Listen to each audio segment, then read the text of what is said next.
So let's talk about the fragmentation of loving someone, particularly a narcissistic person, and how it can help you understand trauma bonding.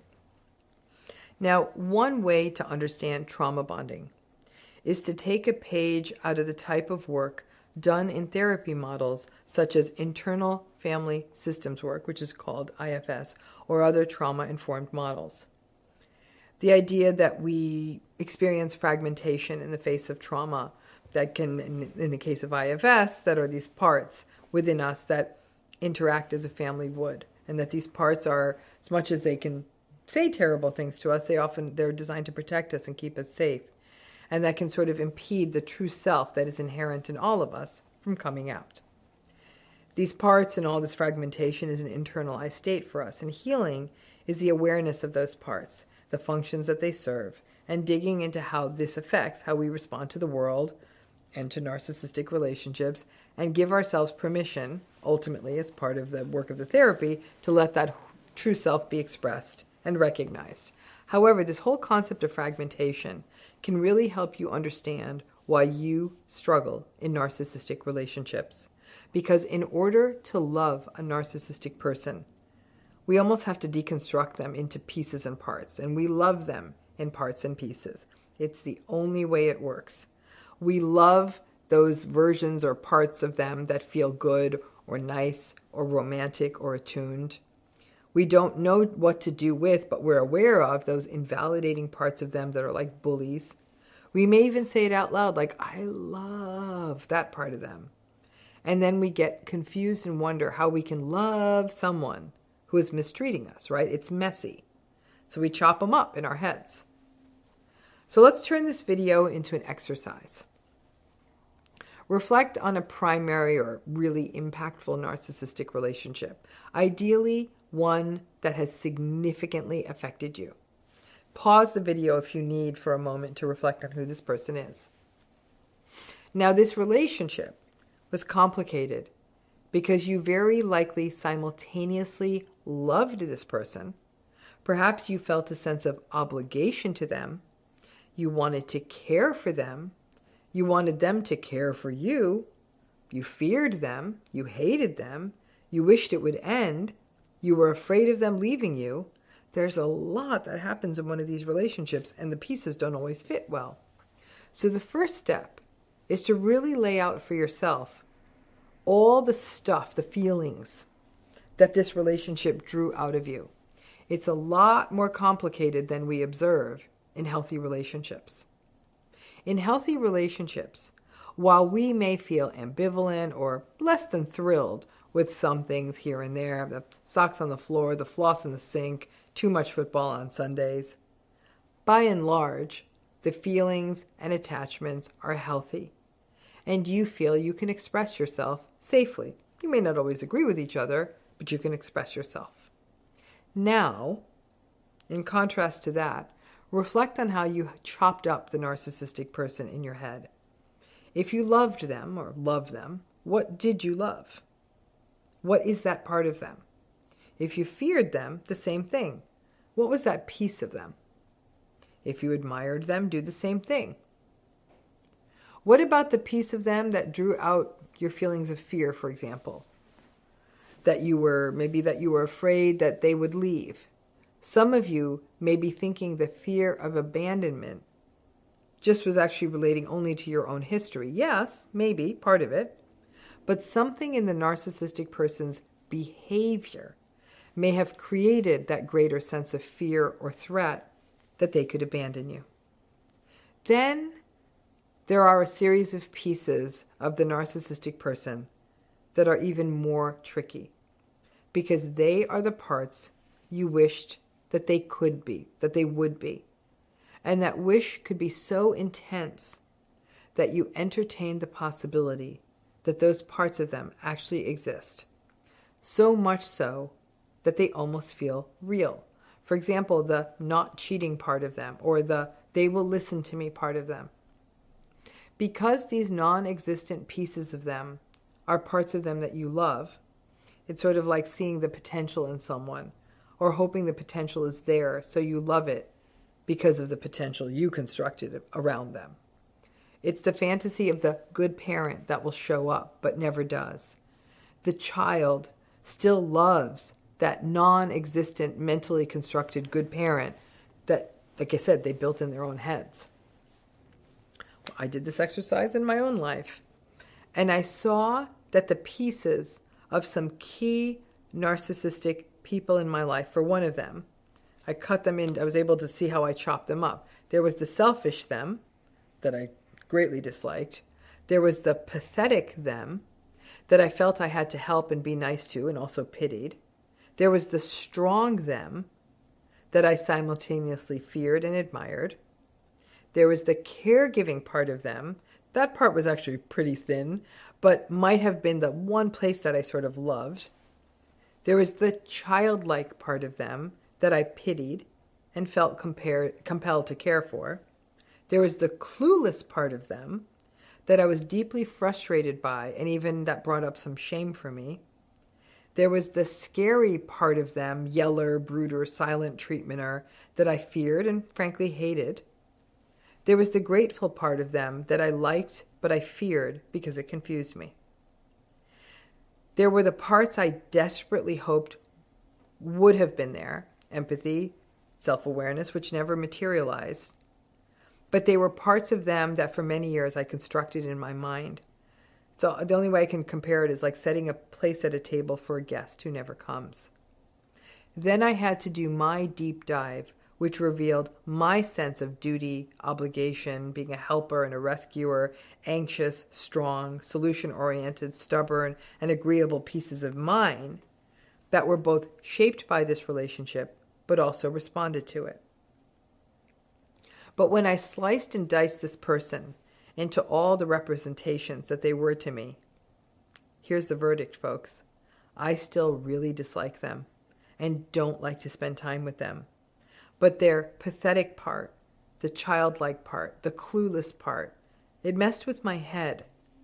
Because a core issue of mine is to try to rescue and save and feel guilty.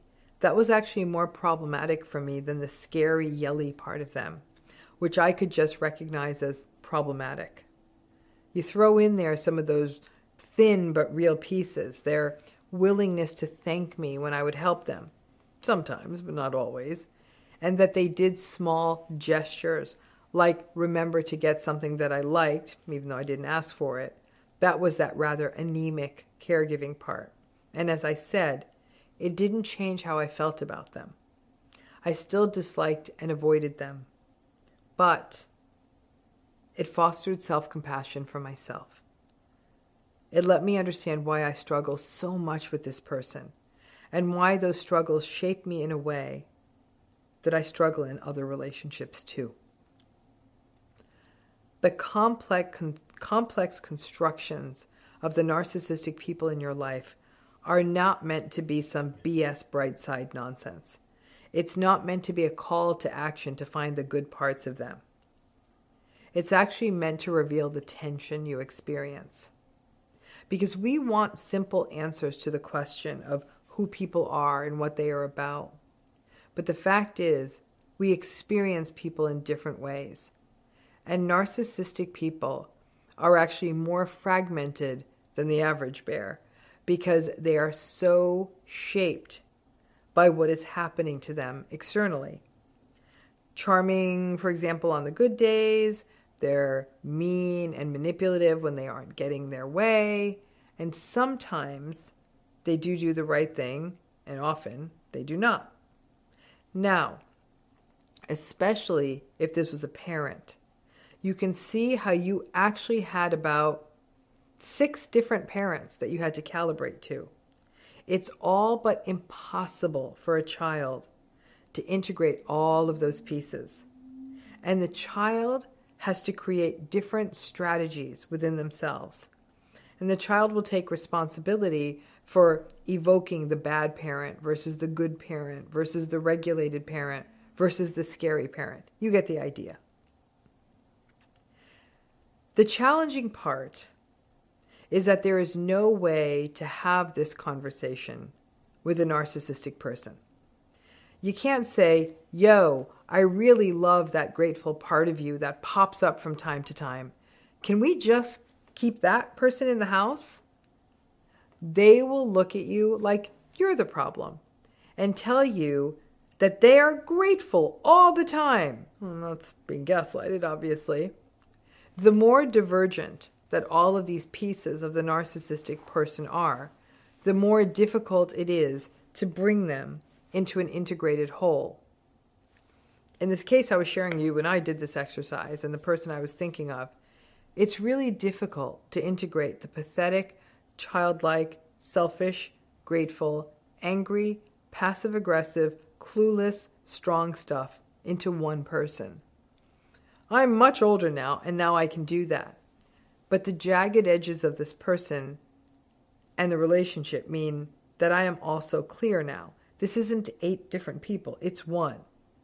And ultimately, the fragments made it so I never felt a sense of healthy love from, or frankly, for them.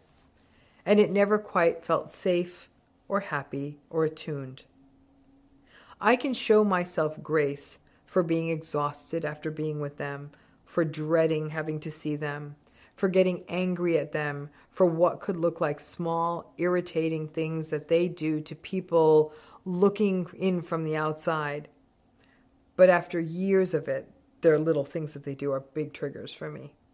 Seeing how I was having to intersect with all of these divergent pieces of this narcissistic person helped me become more clear that I was not the problem. And in fact, that it was damned heroic that I was still moderately sane. Those pieces that we hope for, those are the most dangerous ones. Because as I said, we continue to hold a seat at the table for the hope that this will someday, the spouse that walks in the door will be loving and faithful, or that the parent will be attuned and non-critical, or your adult child will be grateful, or a cheerful and self-aware person, or that they finally learn to adult or be responsible. Because we may have entertained the fantasy and hope of these pieces of them for so long that these hoped-for pieces become real, and we attach to those fantasies of them.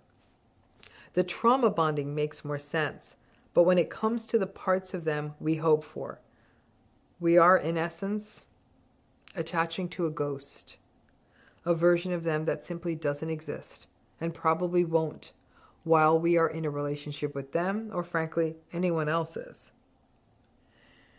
We desperately want narcissistic people to be black and white, or people to be black and white, all good, all bad. That idea that they are narcissistic or they aren't, that they are just bad, it doesn't work that way. And nothing where human beings are concerned is that simple.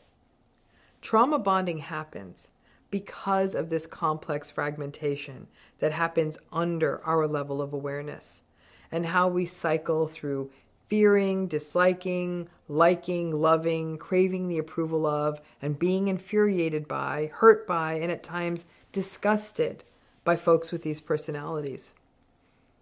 And because we need attachment, and depending on who this person is to us, we firmly attach to the parts we want or hope for, and try to push away those pieces we don't like, and ultimately blame ourselves to maintain control of the whole mess. In a way, being in a narcissistic relationship is like being at a busy train station or bus depot, where the trains are coming in all the time, and some of the trains are the ones you want, and some aren't, and you wait there for the right one. And it sucks a lot if you get on the wrong one. But there is the belief that if you wait long enough, the exact right train will come that'll run express to exactly where you want it to. And if it doesn't, it's because you didn't pay attention to the schedule board. And not maybe because that train doesn't exist, or it almost never comes around. Narcissistic personalities are so challenging because they are so chopped up. Because there are these glints of things that we want or like or value or love that show up. But it's all in a vat of stuff that is not good for us. And their fragmentation often results in ours, which can mean that we realize that we have to be chopped up to be in a relationship with them. So when it comes down to it, the relationship with one narcissistic person may, in essence, be a relationship with about 8 people, 9 people, 10 people, and you don't like most of them.